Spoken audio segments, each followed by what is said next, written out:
여러분, 사람들은 저마다 마음속에 내가 괜찮은 사람이라고 인정받기를 원합니다. 정말 괜찮은 사람이라고 칭찬받기를 원합니다. 여러분은 왜 사람들은 저마다 이런 갈망들이 있을까요? 여러분은 왜 그렇다고 생각하십니까? 우리 자신이 그렇게 존귀한 자이기 때문입니다. 우리가 하나님의 형상으로 창조되었기 때문입니다. 할렐루야. 그래서 이 세상에 태어나서 아무런 의미도 없이 살다 가기를 원하는 사람은 한 사람도 없습니다. 가끔 등산을 하다 보면 바위돌에라도 아무개 왔다 간다 새겨놓고 가기를 원해요. 아무런 존재감 없이 그냥 사라져버리기를 원하는 사람은 아무도 없습니다. 그래서 영국의 역사학자 토마스 카를라일은 영웅의 역사라는 책에서 이렇게 이야기를 합니다. 많은 사람들이 영웅하면 대개는 위대한 정치인, 위대한 군인, 위대한 업적을 남긴 왕들을 생각합니다. 인류 역사에 엄청난 업적들을 남긴 사람들을 생각합니다. 어떤 사람은 알렉산더 대왕이라고 하고, 어떤 사람은 나폴레옹이라고 하고, 어떤 사람은 로마의 시저라고 하고, 어떤 사람은 중국의 진시황이라고 하고, 어떤 사람은 메가더 장군이라고, 어떤 사람은 영국의 처칠 수상이라고 말을 하기도 합니다. 그런데 이런 사람들은 너무나 소수이고 우리와는 그렇게 상관이 없는 사람들입니다. 사랑하는 성도 여러분, 그렇다면 그런 사람들만 영웅일까요? 우리같이 평범한 소시민들은 영웅과는 상관없는 자들일까요? 토마스 카를라일은 역사를 연구하면서 진정한 영웅이라면 다음 세 가지 특징이 있어야 한다고 합니다. 첫 번째는 소명의식입니다. 하나님이 나를 이 땅에 보내셨다는 사명 말입니다. 그래서 나는 이 일을 한다. 이 직업은 나의 소명이야. 그래서 나는 이 일을 한다. 이런 투철한 소명의식, 사명감을 갖고 있는 사람입니다. 이것이 첫 번째 영웅의 조건이라는 거예요. 두 번째는 이런 소명과 사명감에 성실하게 응답해서 어떤 분야든지 어떤 일을 하든지 아름다운 꽃을 피우고 열매를 맺는 사람이라는 거예요. 여러분이 어떤 분야에서 일을 하시든지 상관없어요. 그 분야에서 아름다운 열매를 맺고 여러분 꽃을 피운다면 영웅의 두 번째 특징이라는 거예요. 세 번째는 그 결과로 사람들이 감동을 하는 거예요. 아, 나도 저렇게 살고 싶다. 나도 저분을 본받고 싶다. 이렇게 감동을 주는 것이 세 번째 영웅의 특징이라는 거예요. 여러분 어떻습니까? 직업이 무엇이든 상관없습니다. 스펙이 어떠하든 상관없어요. 시골에서 농사일을 하시든 학교에서 아이들을 가르치시든 동네에서 마트에서 여러분 물건을 판매하시든 상관없어요. 내가 물질을 많이 가졌든 적게 가졌든 상관없어요. 세상적인 권력이 있든 없든 상관없어요. 여러분 삶의 현장에서 이런 역할을 감당하는 사람을 영웅이라고 합니다. 사명의식과 소명의식에 불타는 사람, 할렐루야. 그리고 성실하게 그 하나님께서 주신 사명과 소명을 성실하게 일을 하면서 그 분야에서 꽃을 피우고, 그래서 많은 사람들에게 감동을 주면서 나도 저 사람처럼 살고 싶어, 나도 저렇게 저 사람을 본받고 싶어, 이렇게 감동을 주는 사람은 영웅이라고 합니다. 그렇다면 여러분, 인류의 최고의 영웅은 누구일까요? 역사학자 토마스 카를라일은 바로 이 땅에 오신 예수 그리스도가 인류 최고의 영웅이라고 주장을 합니다. 예수님은 소명의식이 투철했어요. 인자가 온 것은 잃어버린 영혼들을 위하여 죄인을 구원하러 이 땅에 왔다고 하신 말씀처럼 이런 확실한 소명의식을 갖고 그 일을 위해서 십자가에 목숨을 던지시기까지 그 소명을 성실하게 실행하셨습니다. 그 결과로 많은 사람들이 구원을 받았습니다. 그리고 많은 사람들이 감동을 받았습니다. 그런 예수님의 삶을 흠모하고 오늘 또 많은 사람들이 그 예수님이 가셨던 좁고 협착한 십자가의 길, 그 길 끝에는 생명의 길이요 영생의 길인 그 길을 따라가고 있습니다. 오늘 이런 은혜가 있기를 축원합니다. 사랑하는 성도 여러분, 그런데 많은 사람들 잘못된 영웅주의에 빠져서 세상을 어지럽게 합니다. 가치관의 혼란을 가져옵니다. 그래서 영웅인 줄 알고 다가갔더니 삶이 형편이 없습니다. 그들은, 진정한 영웅들은 자기를 나타내려고 몸부림치지 않습니다. 세상을 요란하게 만들지도 않습니다. 묵묵히 자기의 삶의 현장에서 성실하게 살아가면서 다른 사람에게 삶의 희망을 주고 비전을 주고 용기를 주고 격려해 주고, 할렐루야, 거룩한 소명의식을 끌어오르게 만듭니다. 이런 사람들을 일컬어 진정한 영웅이라고 합니다. 이런 은혜가 있기를 축원합니다. 축원합니다. 사랑하는 성도 여러분, 여러분은 누구를 존경하십니까?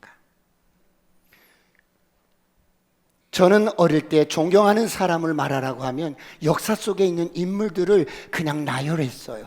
링컨, 메가더 장군, 이순신 장군, 세종대왕, 이런 사람들이 우리의 영웅이었습니다. 그런가 하면 성경적으로는 다윗 같은 사람, 요셉 같은 사람, 다니엘 같은 사람, 느헤미야 같은 사람, 이런 사람들을 존경했습니다. 그런데 언제부턴가 내가 참으로 존경하는 사람들은 내 주변에 있는 사람들이었어요. 우리 교회 안에도 이런 영웅들이 있어요. 교회 안에서 신앙생활 하시는 우리 성도님들을 보면서 저분은 참 귀하신 분이다. 저분은 참 본받고 싶은 사람이다. 이런 사람들이 교회 안에 많은 것을 있게 보게 됩니다. 이런 사람들이야말로 진정한 의미에서 오늘 우리의 영웅입니다. 사랑하는 성도 여러분, 그렇다면 오늘 저와 여러분은 어떤 사람이 되어야 합니까? 저와 여러분은 어떻게 사셔야 진정으로 인정받는 일꾼이 될 수가 있겠습니까? 우리가 인정받는 일꾼이 되시려면, 진정한 작은 영웅이 되시려면 첫 번째, 충성스러워야 합니다.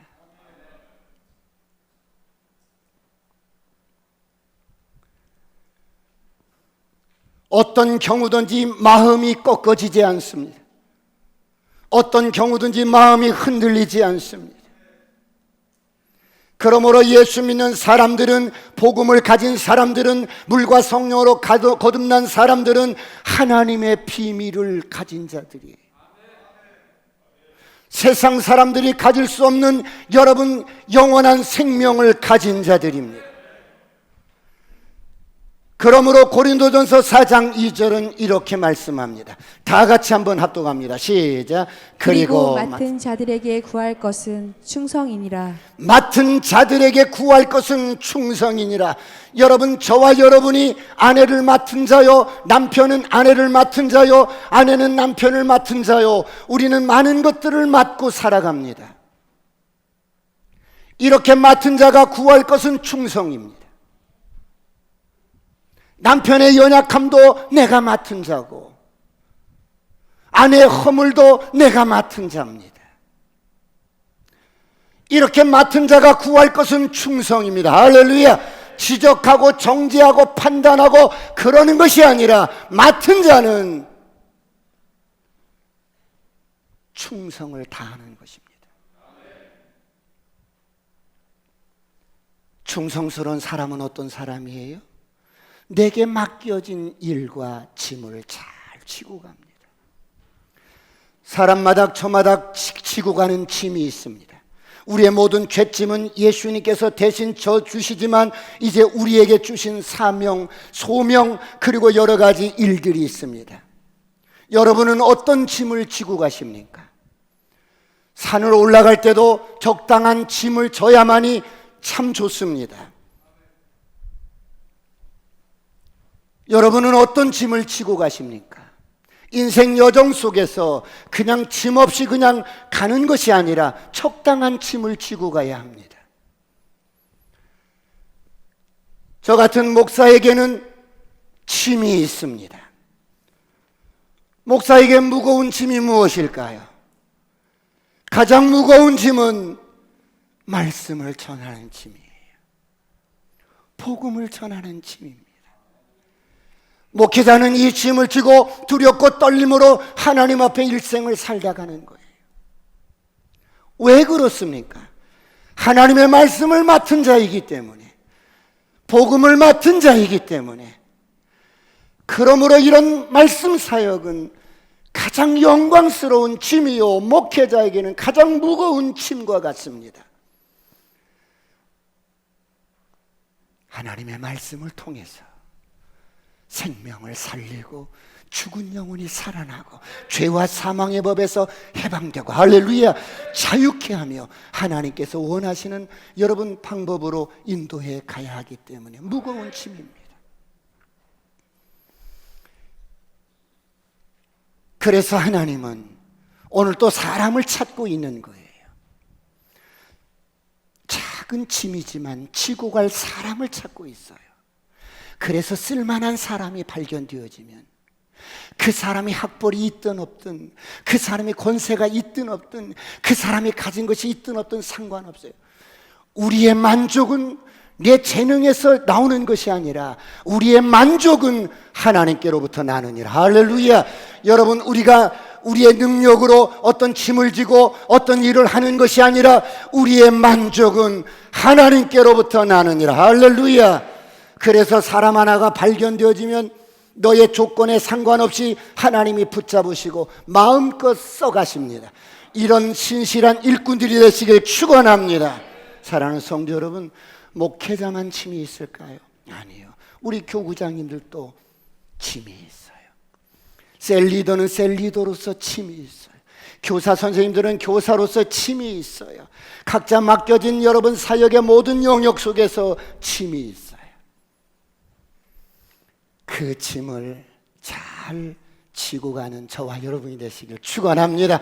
그렇다면 어떻게 우리가 하나님께 인정받고 작은 영웅으로서 여러분 충성스럽게 일을 할 수 있을까요?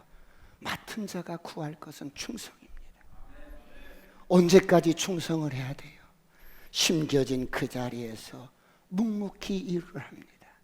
그래서 심겨진 그 자리에서 자라서 꽃이 피고 열매가 맺을 때까지 이런 은혜가 있기를 축원합니다. 축원합니다. 여러분, 무슨 말씀이에요? 한 그루의 나무를 심으면 나무는 심긴 그 자리에서 꽃을 피우고 열매를 맺어야 합니다. 그러기 위해서 나무는 어떻게 해야 돼요? 모진 비바람을 견뎌야 돼요. 때로는 거센 풍랑을 견뎌야 돼요. 때론 나뭇가지가 부러져 나갈 만큼 거센 태풍도 견뎌야 됩니다.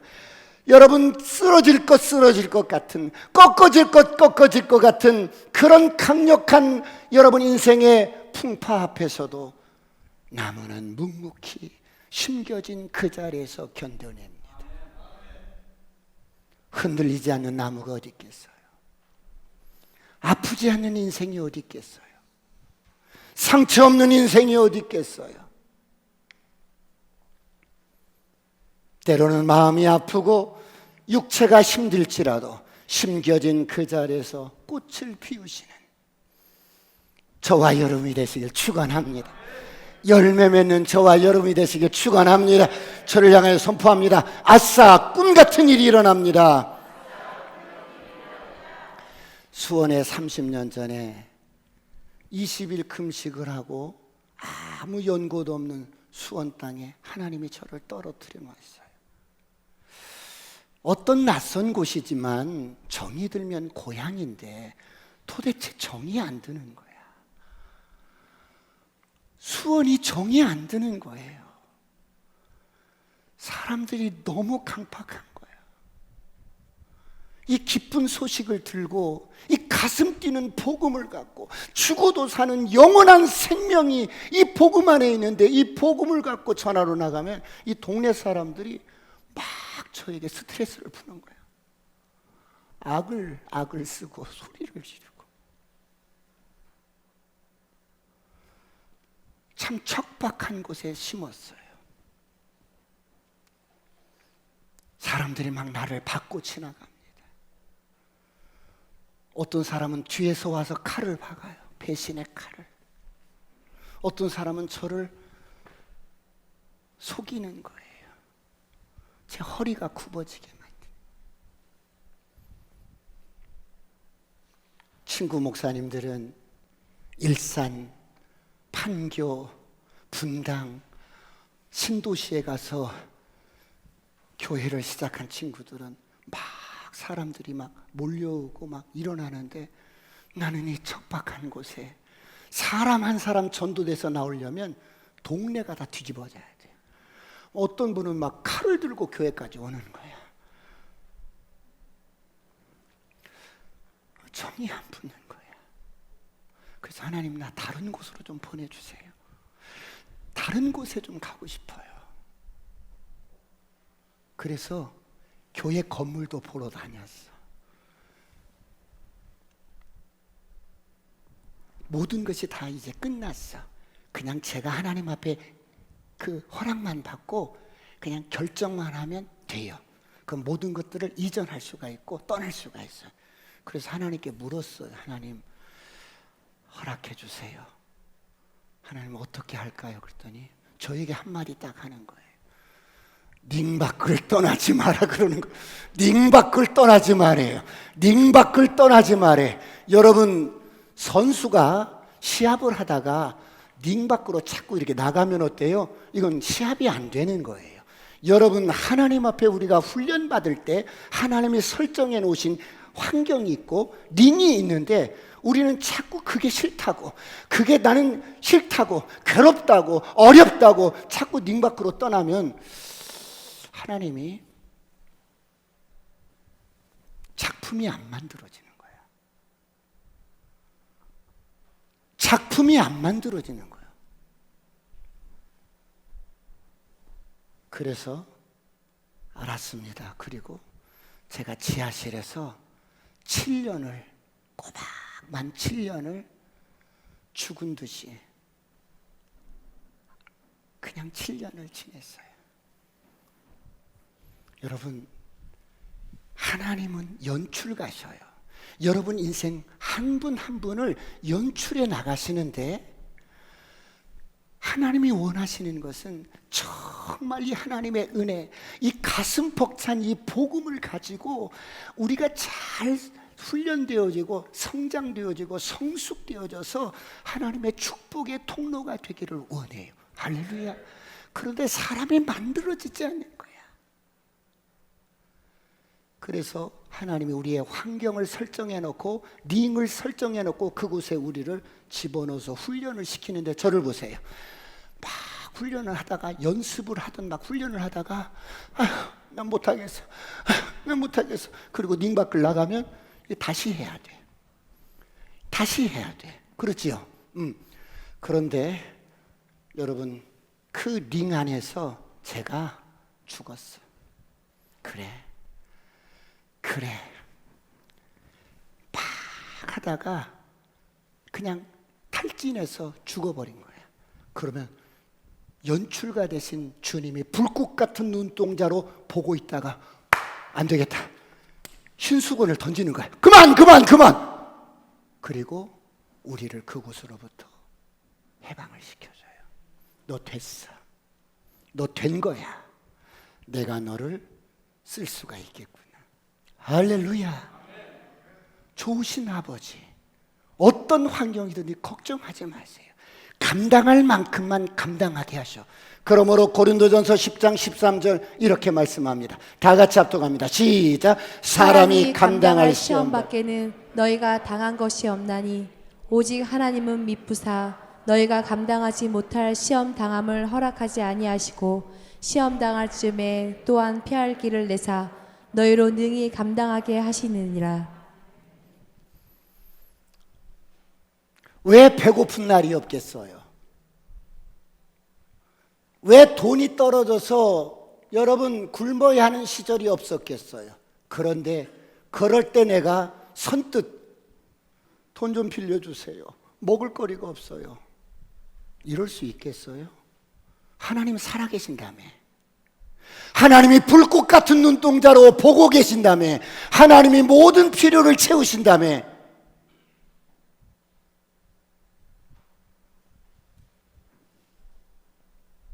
굶지 뭐.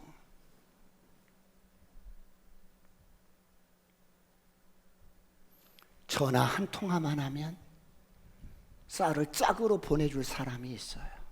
그래도 아니야. 하나님이 먹이시고 입히십니다. 할렐루야.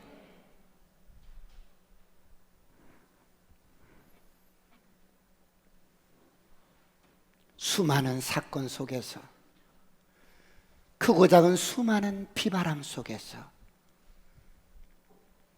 심겨진 이곳에서 믿음의 뿌리를 내리고 은혜로 뿌리를 내려서 꽃을 잘 피우시길 축원합니다.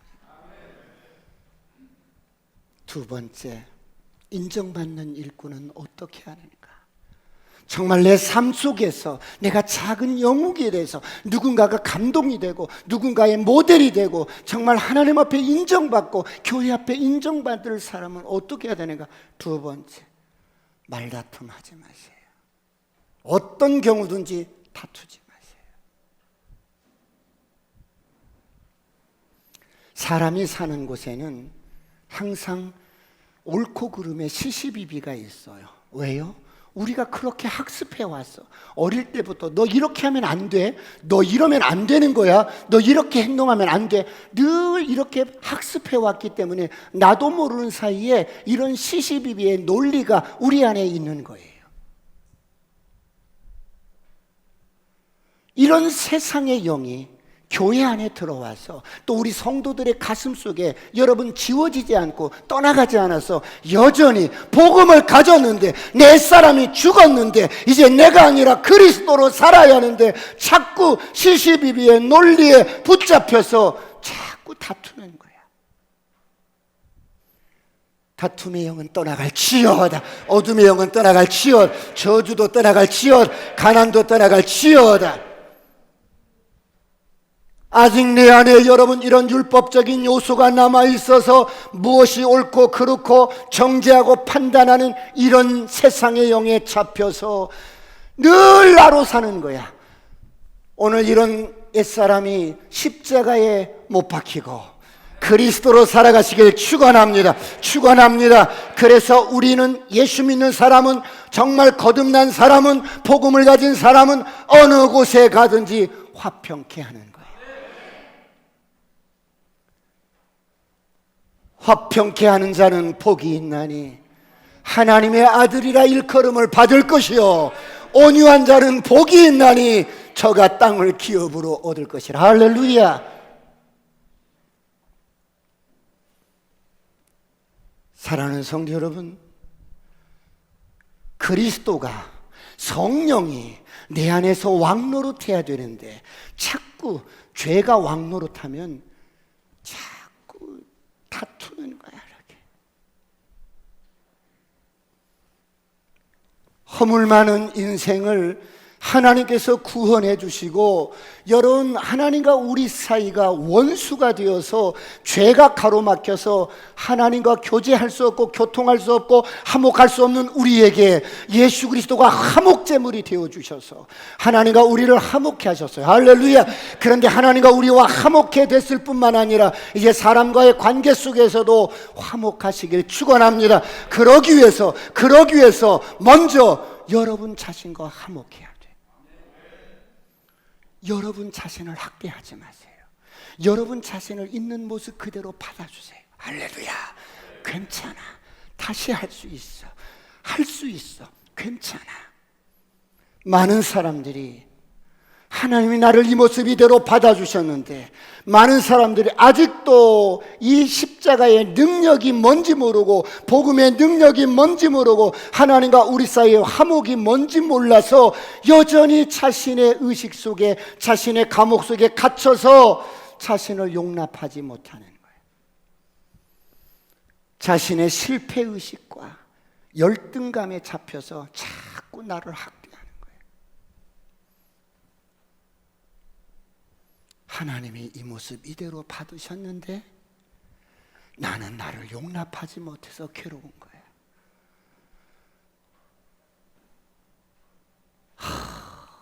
후회와 여러분 지난 날의 연민에 빠져서 괴로운 거예요. 선포합니다. 떠나갈지어다. 떠나갈지어다. 오늘 혹시 여러분 자신을 받아들일 수가 없고 용납할 수 없어요? 아니, 십자가를 바라보십시오.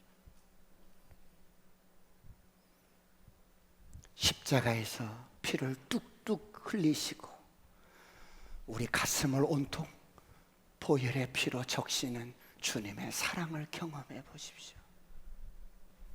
주님은 여러분이 어떠한 모습일지라도 어떤 상황일지라도 주님은 여러분을 용납하시고 그 모습 그대로 받으신 좋으신 아버지. 그러므로 여러분도 여러분 자신과 화해를 하십시오. 그만 괴롭히세요. 그만 여러분 괴롭히세요.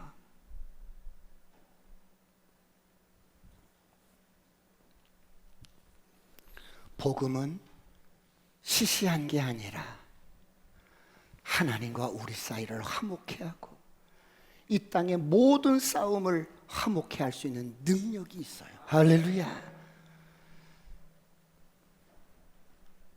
오늘 바울이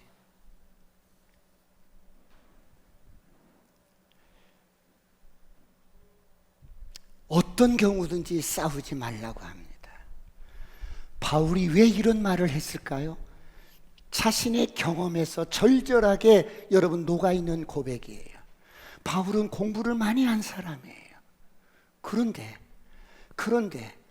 지식도 많고 토론하기를 좋아하고 여러분 철학도 알고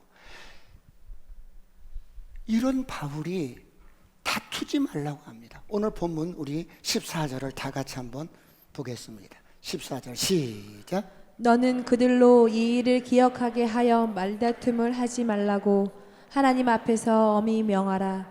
이는 유익이 하나도 없고 도리어 듣는 자들을 망하게 함이라.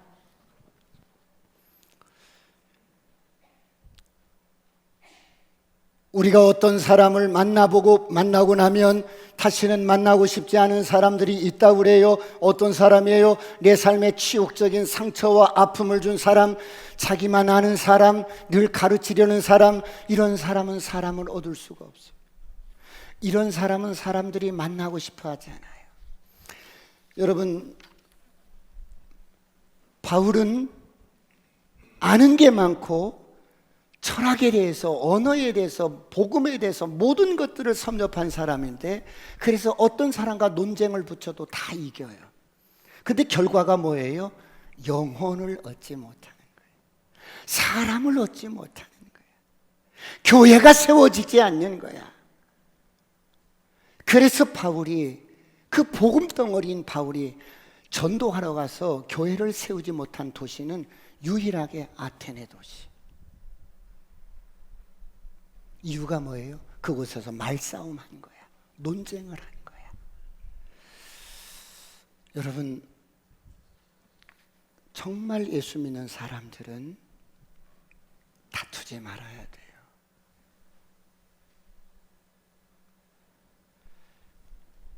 갈등과 이 다툼의 영은 떠나갈지어다.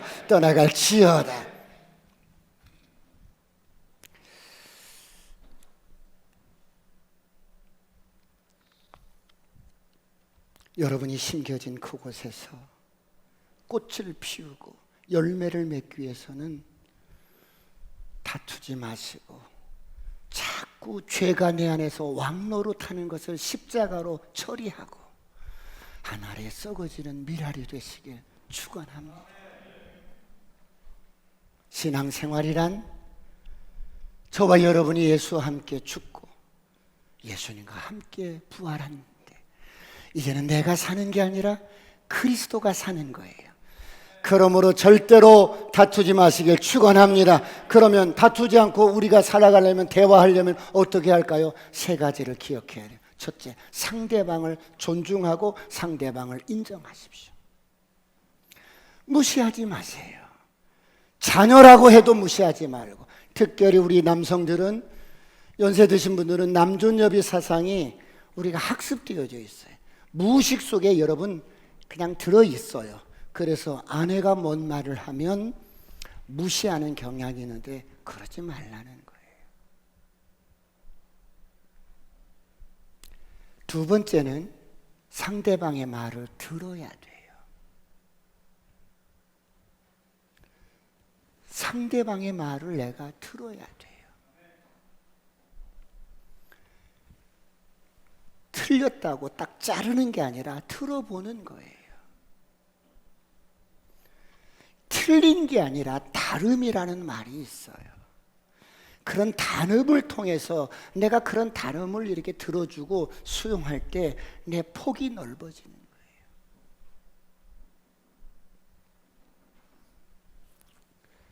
세 번째는 상대방을 인정하고 존중해주고 상대방이 하는 말을 내가 듣고, 그리고 이제 내가 이렇게 말을 하는 거예요. 그런데 우리가 이렇게 말을 이렇게 하고 나서 내가 말했다고 상대방이 100% 수용하거나 실행하는 것이 아니에요. 사람이 말을 듣고 생각이 바뀌고 행동하기까지는 시간이 필요해요. 그래서 뭐예요? 기다려주는 거예요.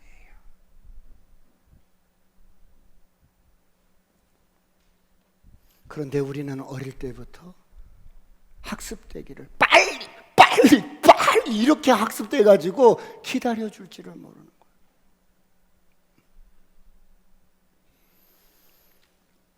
그래서 예수님께서는 제자들과 함께 3년 반 동안 이렇게 동고동락하면서도 무슨 말씀을 이렇게 예수님이 하셔도 제자들이 이해를 못하는 거예요. 그 말씀에 순종이 안 되는 거예요. 야, 나를 위해서 좀 기도해다오. 기도는 무슨 기도? 졸고만 지를 듣는 이 순종이 이해를 못하는 거예요. 그러자 주님이 여러 말씀 가운데서 이렇게 말씀해요. 이후에는 너희가 알게 될 거야. 할렐루야.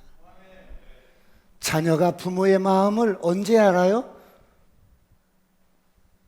결혼해서 내 아이 낳아서 키우면서 하나씩 부모의 마음을 알아가는 거예요.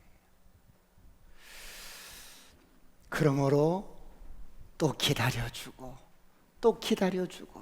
이런 은혜가 있기를 축원합니다. 참 제가 철없는 인생이었어요.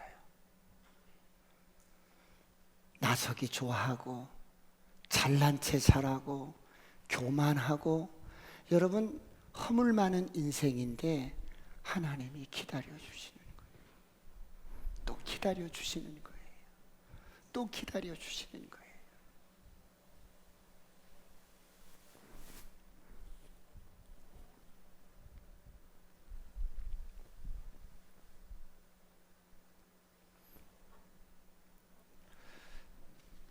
제가 얼마나 허물이 많고 못된 사람인 줄 아세요? 결혼을 하고 이제 집사람이 선교단체에 이렇게 출근을 해서 늦게 밤에 이렇게 강습회나 세미나들이 있어서 늦게 세미나를 인도하고 집에 오면 저는 밥을 먹은 거 그냥 이렇게 쌓아놓는 거예요. 남자가 설거지를 한다? 그리고 남자가 무슨 빨래를 한다? 이런 것은 한 번도 생각해 본 적이 없어요. 근데 어느 날 집사람이 제 청바지를 빨았는데 세탁기가 없었어요. 이렇게 짜는 것이 쉽지 않잖아요. 저를 불러요. 왜? 그랬더니 이 청바지를 좀 짜달래. 그래서 제가 놀랬어요. 남자가 그걸 어떻게 해? 남자가 그걸 어떻게 하냐고.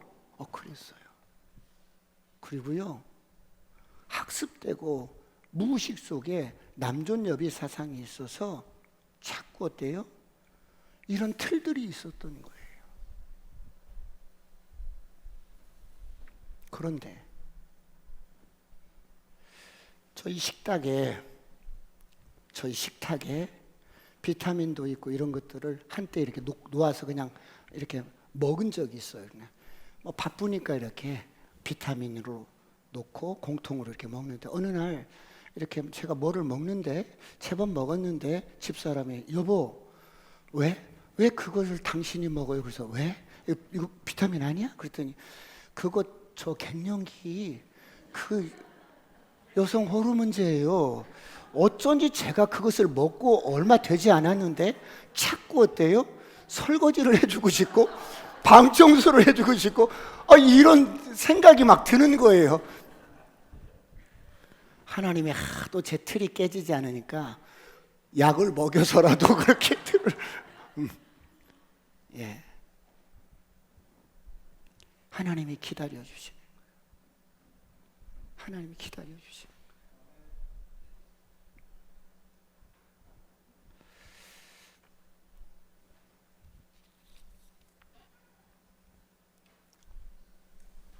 어떤 경우든지 말싸움이나 말다툼하지 마시고 화목해하는 저와 여러분이 되시길 축원합니다. 마지막 세 번째, 여러분 자신을 하나님 앞에 드리기를 힘써야 돼요.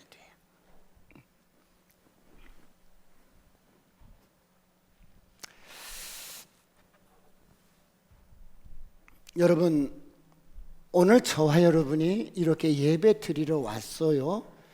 여러분 예배 드리러 오셨는데 여러분 저를 보세요. 예배만 드리고 가면 변화가 없어요.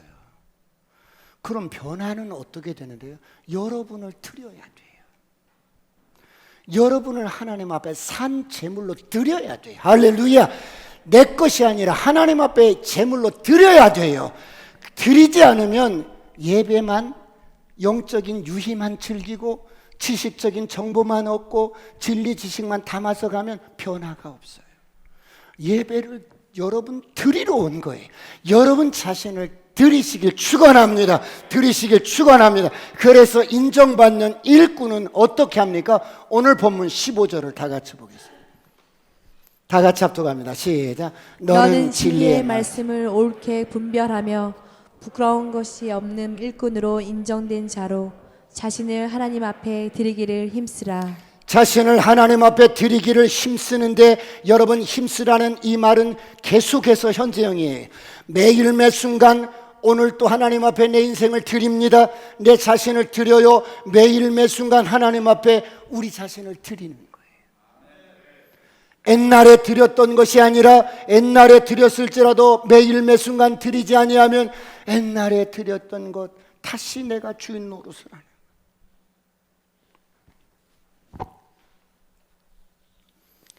계속해서 여러분의 마음을 주님 앞에 올려드리고 삶을 올려드리고 여러분의 인생을 자꾸 드려야 돼요. 이것이 인정받는 일꾼, 충성스러운 일꾼이 지속적으로 하나님 앞에 충성스럽게 섬겨나갈 수 있는 비결이에요.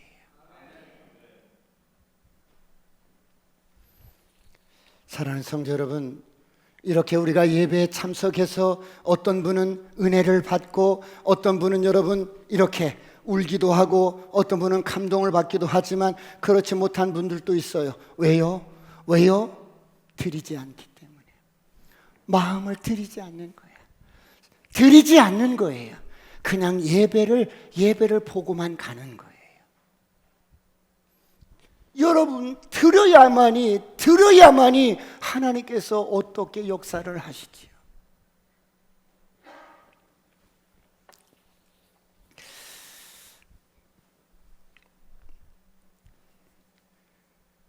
갈라디아서 6장 7절을 보겠습니다. 다 같이 합독합니다. 시작. 스스로 속이지 말라. 하나님은 업심여김을 받지 아니하시나니 사람이 무엇으로 심든지 그대로 거두리라. 기도로 심으면 응답으로 거둡니다. 할렐루야. 물질을 심으면 30배, 60배, 100배로 하나님이 거두게 하십니다. 자, 어떤 목사님이 그 주보 칼럼에 이런 글을 썼어요. 제가 읽어드릴게요. 여러분, 일이 바빠서, 세상 일이 바빠서 시간이 없으면 교회 나오지 마세요.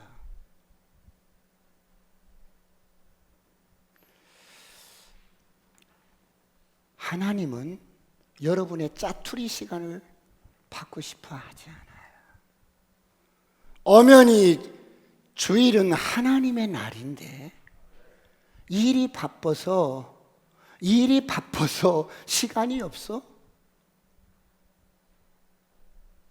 그래서 하나님 앞에 짜투리 시간으로 이렇게 예배 드리려고 그러시려면 나오지 말래. 여러분, 여기저기 돈을 쓰다가 돈이 없으면 헌금하지 마세요. 하나님은 여러분이 쓰다 남은 물질을 받고 싶어 하지 않아요. 처음부터 쓰다 남은 돈이 아니라 여러분 쓰기 전에 구별된 하나님의 것을 띄워놓고 구별된 물질을 받기를 원해요. 우리는 쓰다가 남으면 주머니에서 꺼내서 그런 돈 받고 싶지 않다는 거예요. 여러분, 마음도 담기지 않고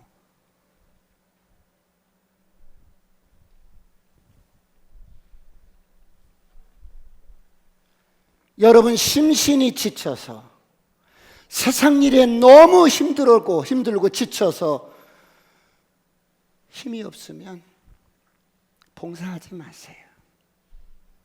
기쁜 마음으로, 찌든 마음으로 억지로 섬기지 말고 기쁜 마음으로 그렇게 섬기기를 원하세요. 할렐루야. 여러분, 하나님께서 주신 직분이 너무 버겁다고 생각하면 언제든지 내려놓으세요. 하나님은 직분이 아니라 기쁜 마음으로, 벅찬 가슴으로, 자원하는 심령으로 섬기길 원해요. 할렐루야.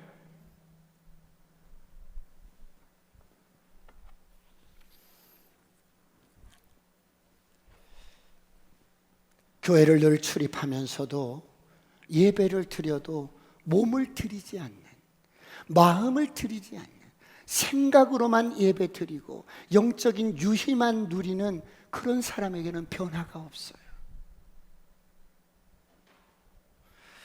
어느 날 주님이 저에게 이렇게 물어요.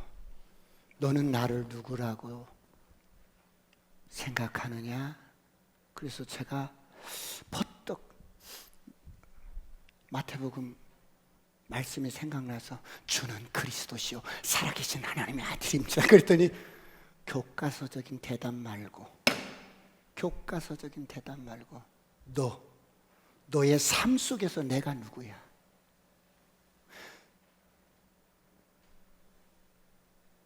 너의 생활 속에서 내가 누구냐 이 말이에요. 주는 그리스도시 살아계신 하나님의 아들. 그런 교과서적인 대답 말고 정말 내가 누구냐? 너에게 나는 누구냐?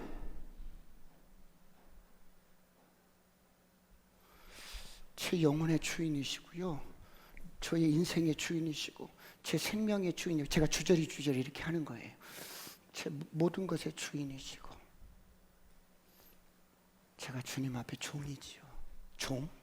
정말 종 맞아? 정말 종 맞아? 내가 너의 인생의 주인 맞아?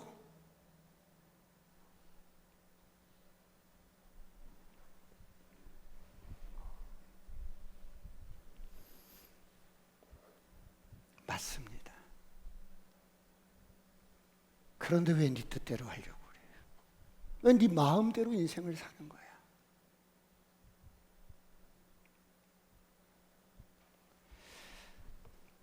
예배를 머리로만 드리면 안 돼요. 몸을 드리십시오. 할렐루야. 마음을 드리십시오. 어느 날 제가 정말 결정적인 그런 극한 상황에서 주님이 저에게 40일 금식 기도를 요구하셨어요. 정말 못하겠어. 정말 못하겠어요. 근데 40일 금식 기도를 요구하실 때 마지막까지 주님, 정말 주님 이거 안 되겠는데요? 그런데 주님이 이렇게 말씀하시는 거야. 아들아, 너의 인생 네 거라고 꼭 쥐면 보잘것없어. 너의 인생 네 거라고 꼭 쥐면 보잘것없는 오병이어 같은 거요. 물고기 2마리, 떡덩어리 5덩어리 같은 그런 인생밖에 안 돼. 너의 인생 네 거라고 하지 말고 내 손에 올려놔. 내가 그러면 축사해서 사용할게. 할렐루야. 주님 앞에 몸을 드리고 마음을 드리고 시간을 드리고 후회함이 없는 멋진 영웅들이 되시길 축원합니다. 제가 고린도 지역에 이렇게 선걸음에 이렇게 들린 적이 있어요. 근데 고린도 지역에 고린도 교회가 이렇게 있는데 역사가 보니까 2000년이나 됐어요.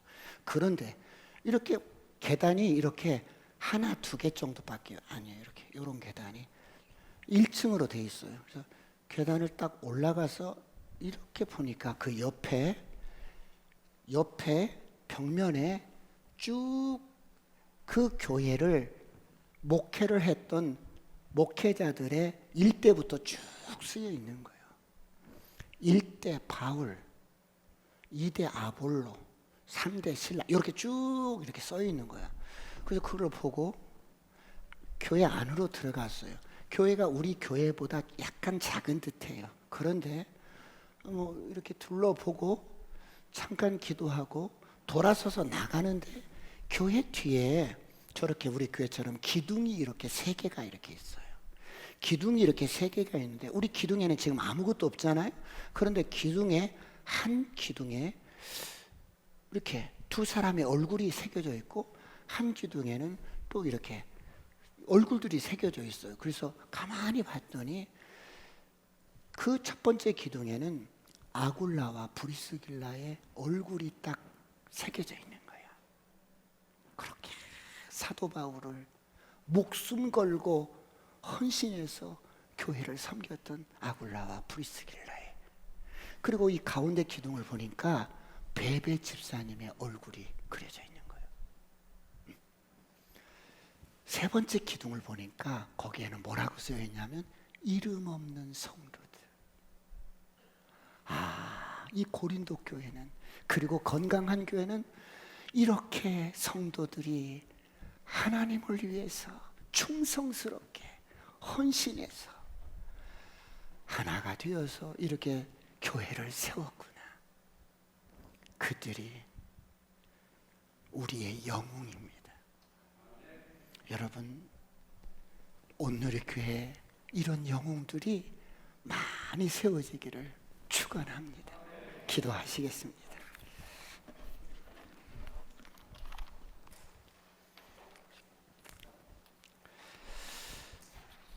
하나님,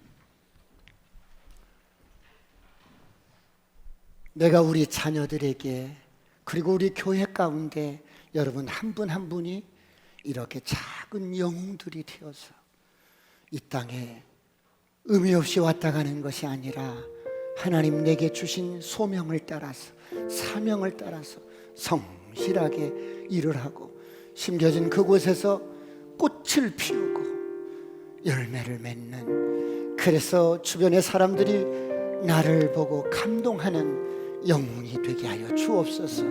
주님 함께해 주시고, 오늘 또 주님 다시 한번 이제 우리가 하나님 앞에 몸을 드리고 마음을 드리고 시간을 드리고 우리 에너지를 드려서 하나님을 섬기는 작은 영웅들이 되게 하옵소서. 주여 삼창하시고 통성을 완전히 기도하시겠습니다.